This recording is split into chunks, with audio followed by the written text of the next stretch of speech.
What's the worst lead in hockey? If you ask the Winnipeg Jets, it's definitely a two-goal lead as we unpack a crazy win for the Minnesota Wild over the Winnipeg Jets today on Locked on Wild.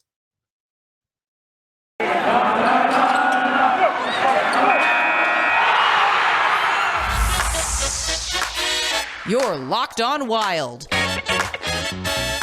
your daily podcast on the Minnesota Wild, part of the Locked On Podcast Network, your team every day.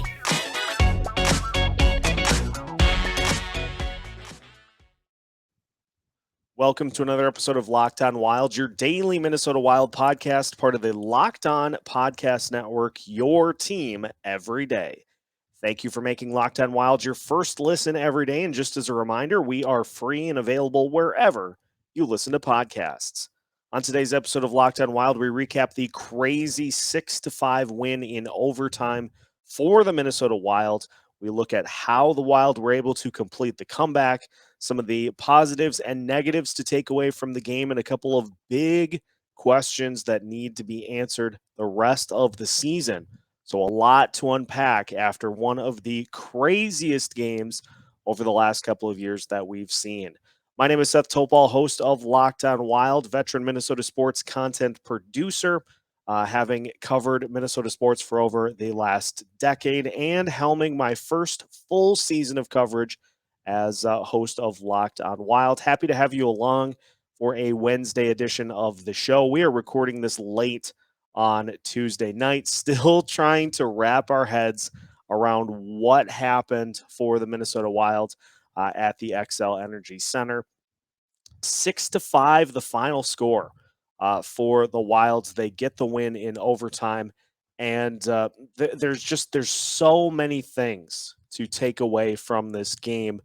But let's start with maybe the most inspiring and the biggest thing. You know, I'm a huge fan of watching Scott Van Pelt's Sports Center on ESPN. You know, the late night one. You get home from work, get home from some late nights at the office, and you have a chance to take in Scott Van Pelt's Sports Center. And one of the things that he does that I think is just so brilliant is his one big thing.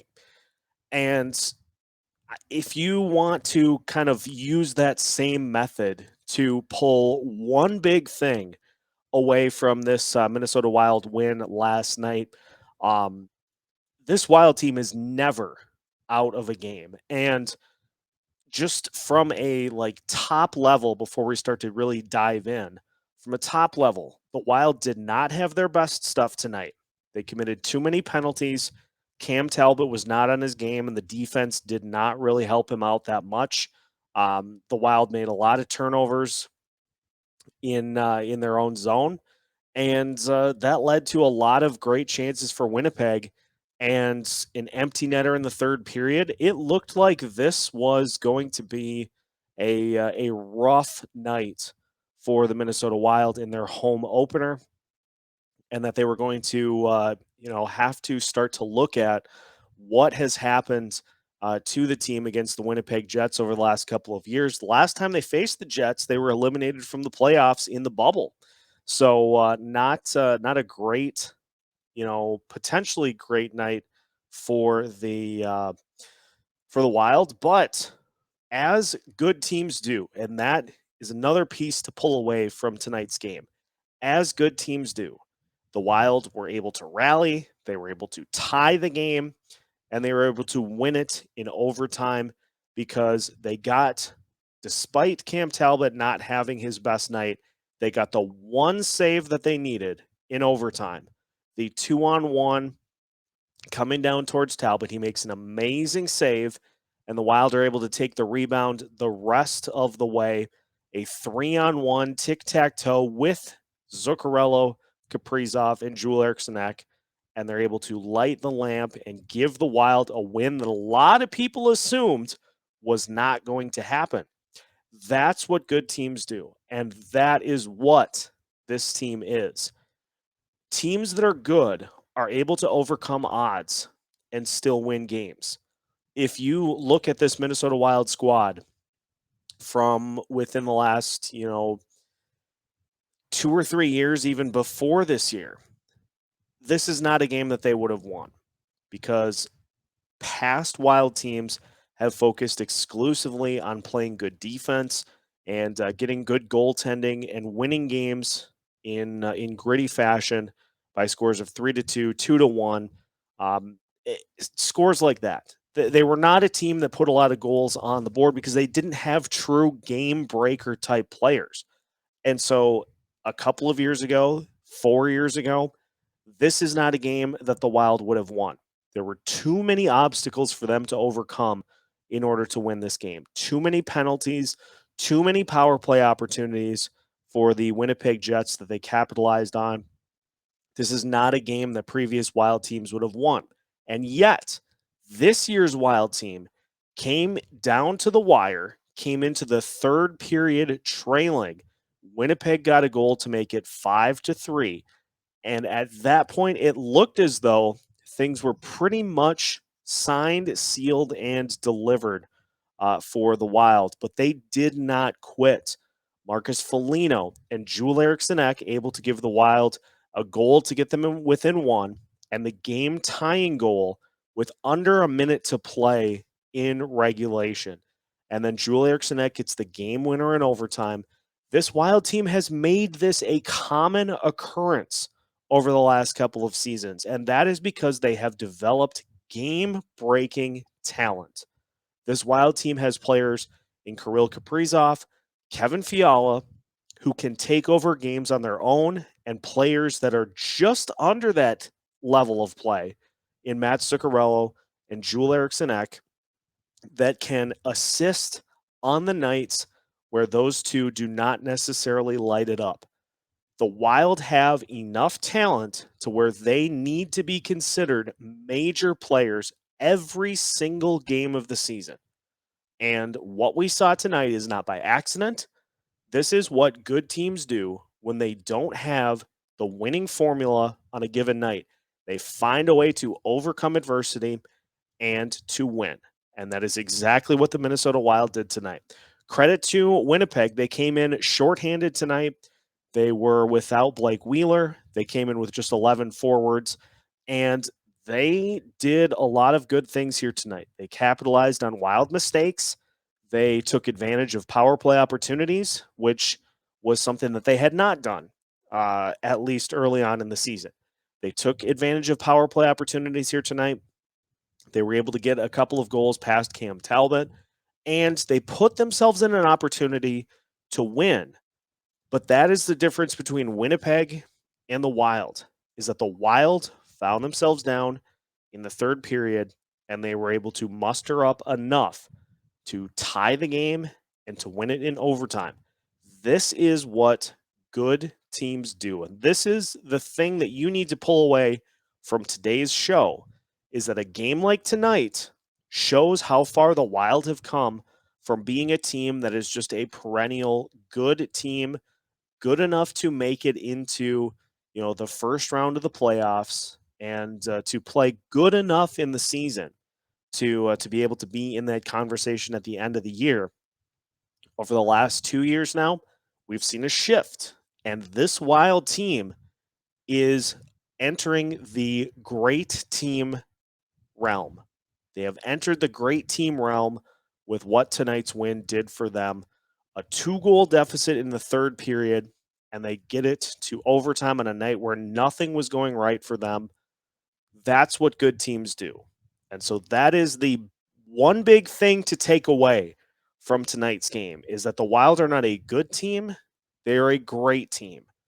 The Wild have enough talent to make a serious run this year, and that is because of what they were able to do tonight, able to win when the odds were completely against them.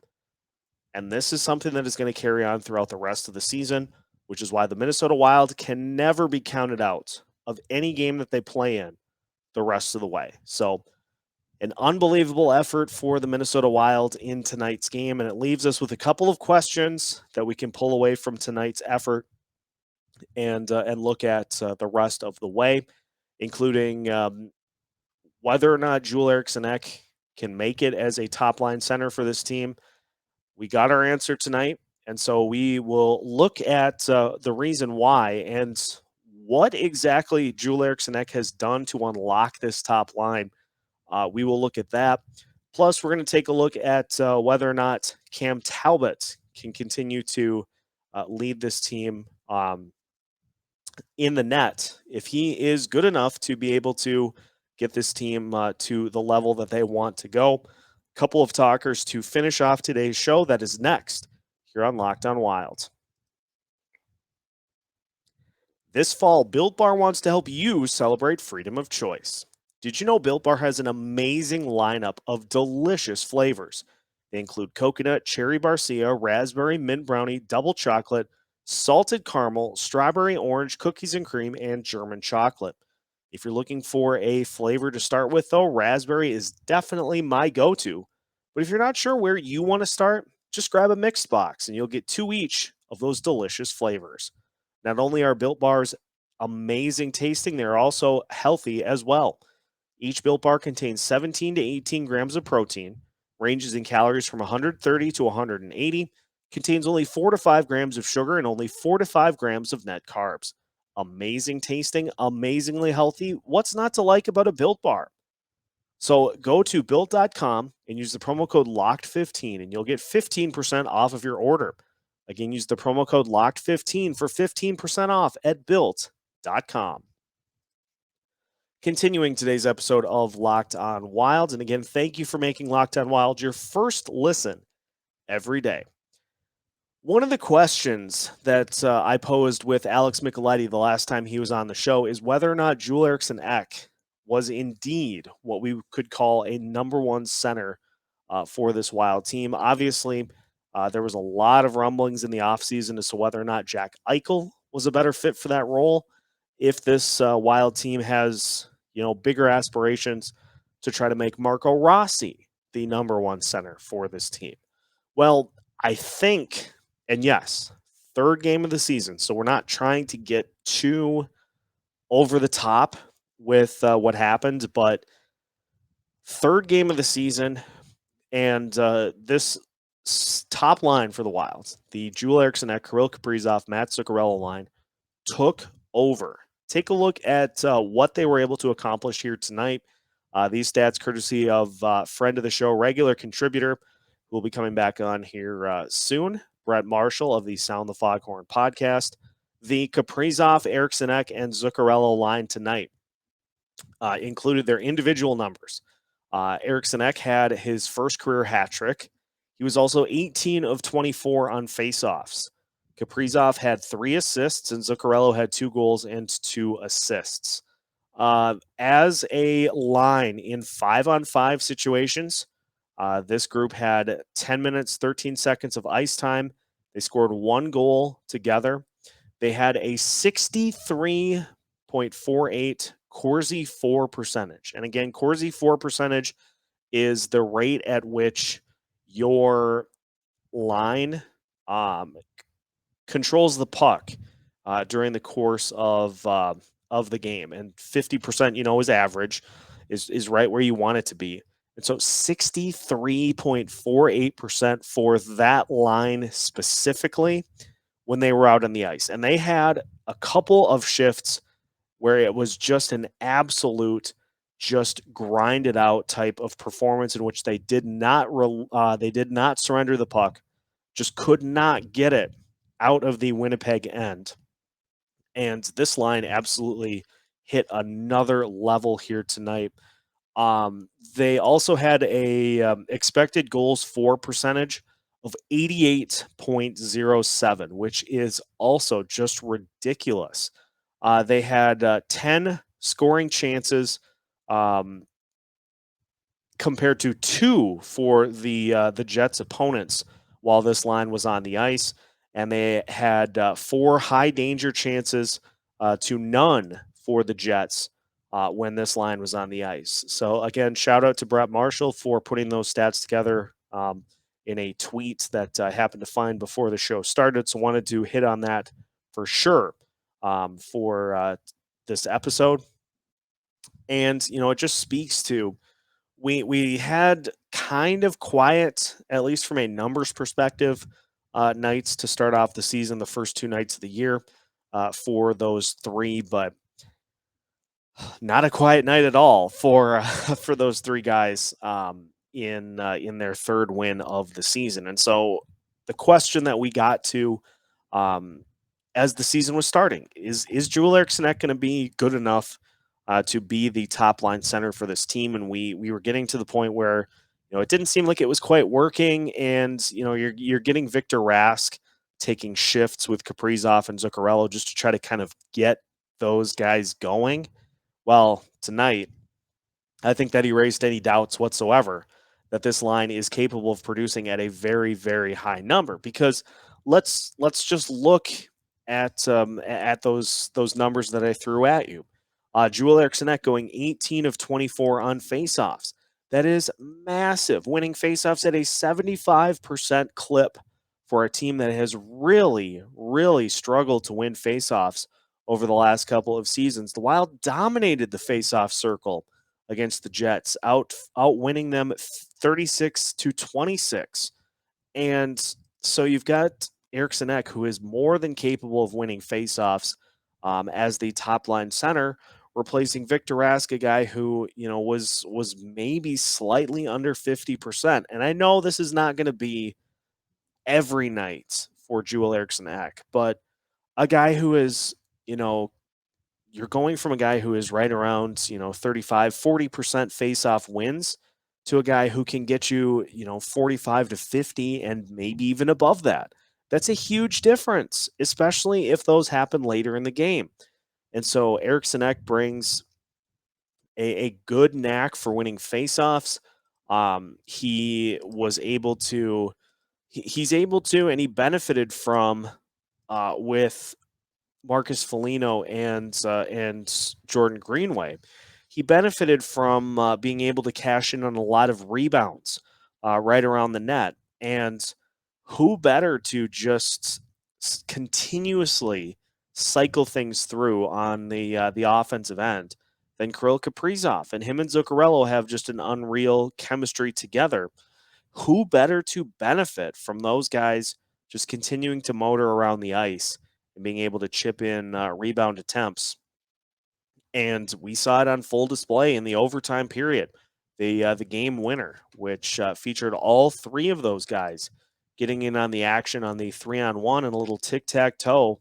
And it was just unbelievable to see things play out. And actually, I beg your pardon on that point, as Kevin Fiala was the other player who got the assist on the game winner. I thought it was Matt Zuccarello, but it was Kevin Fiala. But nonetheless, the point stands is that you look at Eriksson Ek's 3 goals here tonight. Who assisted on the game tying goal? Kirill Kaprizov and Matt Zuccarello. Who assisted on the game winner? Kirill Kaprizov. Who assisted on Eriksson Ek's first goal of the game that tied the score at 2 in the first period? Matt Zuccarello. So these guys are all involved and able to come together to help give this Wild team some juice. And they just absolutely ignited things for the Wild here tonight. And if they are able to do this even every couple of games, this Wild team is going to be very dangerous the rest of the way. And as I said at the open of the show, this Wild team showed that they are not out of any game that they're playing in the rest of the way. It does not matter the deficit. This Wild team just has a tendency to be able to come back from those deficits to win hockey games. And when you are going up against that, it's a very scary proposition. So huge credit to the Wild for pulling out this win, and huge credit to Joel Eriksson Ek for quieting a lot of doubters with his performance tonight as to whether or not he can stick on that top line as the top line center. I think the answer is a pretty emphatic yes for this line now that they got the confidence going. And it's going to be scary to see how they go once Kirill Kaprizov starts to put some pucks in the net. This could be a juggernaut, and I am certainly fully ready for that. So that's a look at Joel Eriksson Ek's status as the top center for this team. I think he can definitely stick there. Now, we'll look as well at whether or not we have a lot to read into Cam Talbot's performance in tonight's game. That is next to finish off the show here on Locked On Wild. BetOnline.ag is back, and they are better than ever. They've got a new web interface for the start of the basketball season, plus more props, odds, and lines than ever before. BetOnline.ag remains your number one spot for all the basketball and football action this season. So head to their new updated desktop or mobile website to sign up today and receive your 50% welcome bonus on your first deposit. Make sure to use the promo code LOCKDOWN to receive that welcome bonus. From basketball, football, baseball, postseason, to NHL, boxing, and UFC, right to your favorite Vegas casino games. Don't wait to take advantage of all the amazing offers available for the 2021 season. BetOnline.ag is the fastest and easiest way to bet on all of your favorite sports. BetOnline.ag, where the game starts.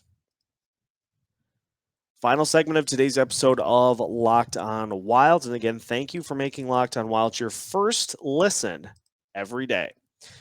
Continuing our breakdown of the Wild's 6-5 OT winner, the Wild winner in overtime against the Winnipeg Jets. Wild now 3-0 on the season.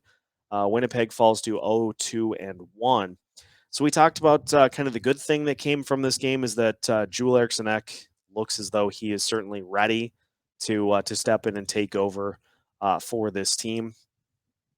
The other side, I mean, you look at Cam Talbot's performance, and he gave up 5 goals on 30 shots. Now, let's look at some of the variables that led to the Wilds giving up as many goals as they did.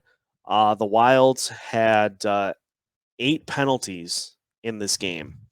And so Winnipeg had several chances. They, in fact, went 2 of 6 on power plays in this game, and it was their first couple of power plays of the season. So that accounts for 2 of the 5 goals allowed. The others and the Jets, they had an empty netter waved off the board due to offsides in the third period, but there were a couple of goals that weren't necessarily Cam Talbot's fault, but there were a few others that you'd like to think he would be able to stop on a nightly basis and just was not able to do that here tonight. And so, not one of his better games in a Minnesota Wild uniform. And so with what he has been able to do over the last year plus as a member of the Wild, definitely giving him the benefit of the doubt. And then it was an off night, having started 3 games in a row to start off the season. And the other thing too, this is the first time the Wild have played a non-West Division opponent in over a year. So just seeing a new team, I'm sure, is something that's going to take some getting used to, which is why we've seen so many weird results to start off the season.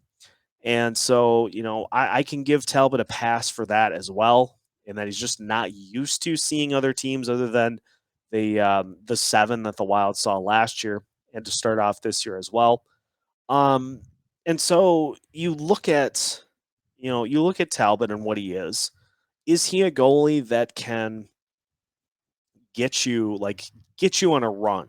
Can he play well enough to get you deep into the playoffs and to take over a series when the offense starts to go quiet and get this team past the first round into the second, into the Western Conference Finals, into the Stanley Cup Final? Is he capable of doing that? And I would counter that question by saying that do we think the Wild need him to be that? This is the same question. I had this kind of epiphany a couple of weeks ago with the Minnesota Vikings. I was watching, and a couple of friends were saying, this is ridiculous. Like, Mike Zimmer is a defensive coach. He has all these great players on defense, yet why is the defense not playing at the level that we saw in 2017?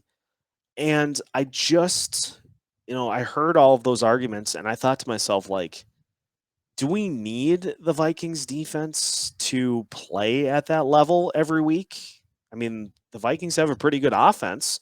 You'd think if they can just get a couple of stops um, here and there, and if the offense continues to play at the level that it's capable of, you don't need the team to be like uber defensive, like wizardry. You just need them to make a couple of plays and let the offense do its thing. And I think we're at that same point with this Minnesota Wild team is that we don't need this team to get perfect goaltending every night. We don't need them to have to win games 2-1 or 1-0 or sometimes 3-2 felt like just a daunting type win. Like, man, we expended a lot of energy to try to get those 3 goals. That's not the makeup of this team anymore. This team is capable of scoring 4, 5, 6 goals a night and doing so in very quick fashion, doing so late in the game, and coming away with wins in overtime or late in regulation by simply just staying close. And I think we're at the point where we don't necessarily need Cam Talbot to give up 1 or 2 goals a night. If he gives up 2 or 3, in some cases 4, I think this team is going to be fine because if he can just make a couple of key saves a game, we saw that in overtime. He had the huge save in overtime on the 2-on-1, and the Wild were able to run it back the other way, get a 3-on-1 of their own to win the game. So if Talbot can just make a couple of huge saves per game, the Wild will be fine. This team has a good enough core of defensemen. This team is elite offensively to where if they can just get saves at critical spots, I think this team's going to be able to make a huge run and to go pretty far. So if we change our thinking to if we can get even middle of the pack goaltending and can be in the top 10 offensively and defensively, we're going to be fine because a couple of years ago, the Minnesota Wild got to the playoffs with goaltending near the bottom of the list and an offense that was worse than the offense that they have on the ice currently. The defense was the thing that pulled them through and a little bit of a run by Alex Stalock. But if this team can just get middle of the pack goaltending, can keep this offense at this level, and can get the defense that we expect that they will be able to play on a more often than not basis, then this team's going to be just fine. So if we just lower the bar a little bit for Talbot, he is capable. He showed it last year. He's capable of going on a run. And if we can just get him to make a couple of critical saves a game, I think we'll be fine. So this turns out this game was pretty eye-opening and telling of things the rest of the way that we're going to need this team to be able to do, and they showed that they're capable of it here tonight with just a unbelievably fun game. I I'm not gonna lie, I had some work things that I was doing, so I didn't get a chance to watch the whole thing. I listened to the game on the way back into town. Definitely was screaming a little bit in the car on the way back. So that was just an unbelievable game for the Minnesota Wild. 3-0 now on the season, and a lot to be happy about with this team. And the other thing too, as we sign off here today, a team that I think we feel like has not started playing their best hockey yet. They still have room to improve and grow. And when they do that, the sky is truly the limit for this Minnesota Wild team. And that is today's episode of Locked on Wild. Now that you're finished with your first listen today, make sure to head over to Locked on NHL to get the full rundown of everything going on throughout the National Hockey League. Thank you again for listening to today's episode. Make sure to follow us wherever you listen to podcasts. Make sure to follow our social media channels as well: Facebook, Twitter, Instagram, and YouTube, to stay up to date on all of the fresh content that we have coming out on a daily basis. Here to keep you up to date with your favorite team in the state of hockey. You can also catch new episodes every Monday through Friday as part of the Locked On Podcast Network.